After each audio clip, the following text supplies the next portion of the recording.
Pag-uusapan natin ngayon yung pressure of a gas. So kapag ganito yung topic natin, kailangan din natin ng calculator dito, tsaka pen and paper para makasunod tayo sa solving. Okay? So, ano ba yung pressure? Pressure, P is defined as the force applied per unit area. So ito yung formula niya from the definition. Pressure is equal to force over area. Okay? So yung pressure natin, ang ginagamit nating unit for pressure is pascals. Kapag naman force, Newton, and kapag area is square meter or meter squared. Okay? So again, mahalaga na tama yung unit natin sa force at saka sa area para yung unit natin for pressure is pascal. Okay? Kasi kapag nag-iba yung unit natin, hindi na siya magiging pascal. So para uniform tayo, yung force natin is in Newton and yung area natin is meter squared. Para yung pressure natin is in pascals. Alright? Ayan. So, ito lang yung illustration ng pressure. Ang pressure, sa definition kasi niya, ito yung force applied per unit area. For example, ito, may area dito, no? Kasi 3-dimensional. Yan, no? Isipin na lang natin na 3D itong object na to, or itong container na to. So, yung mga molecules na to, yung mga gumagalaw na molecules, nagbabump sila dito sa side ng container. Kapag nagbump sila dyan, syempre nag-exert yan ng force. Okay? Kapag nag-exert ng force doon sa area na yon, merong pressure doon. Alright? So, yun yung visual representation nitong konsepto ng pressure. Okay. So, iba pang units ng pressure, gumagamit tayo ng millimeters of mercury, atmosphere, pascal, at saka torr. And meron niyang equality. No? Yung 760 millimeters of mercury, equal yan sa 1 atmosphere, which is also equal to 101325 pascals. And 760 torr. Meron pa tayong ginagamit na unit, yung bar, at saka yung PSI. No? Equal din yung 1 ATM natin sa 1.01325 bar.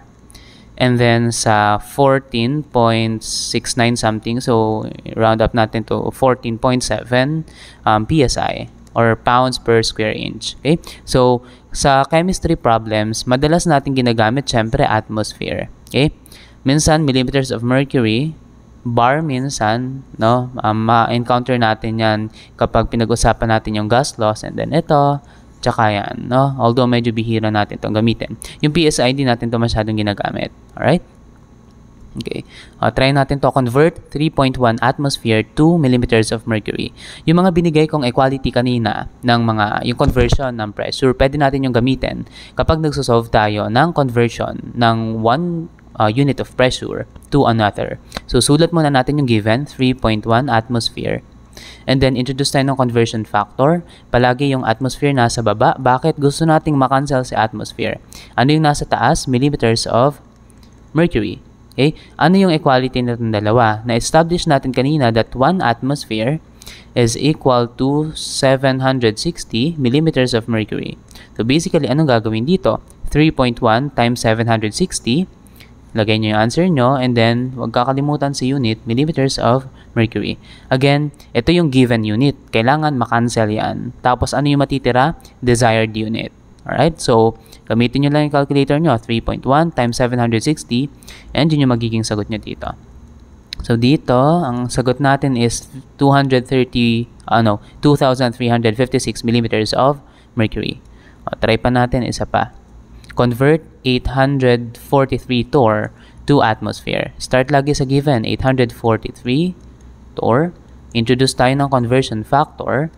Torr nasa baba, atmosphere nasa taas. Yung 1 atmosphere, ilang torr? 760 torr. Cancel.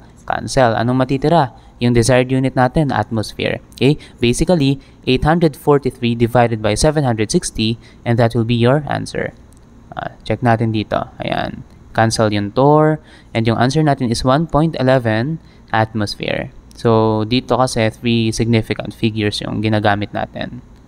Ito yung given natin. Alright? So, again, yun yung konsepto ng pressure. Again, recall natin, pressure, force over area. Yun yung formula niya. And then, may mga equality tayo na in-establish kanina. Kahit alin doon, pwede nyong gamitin kapag nagko-convert kayo ng one pressure unit to another.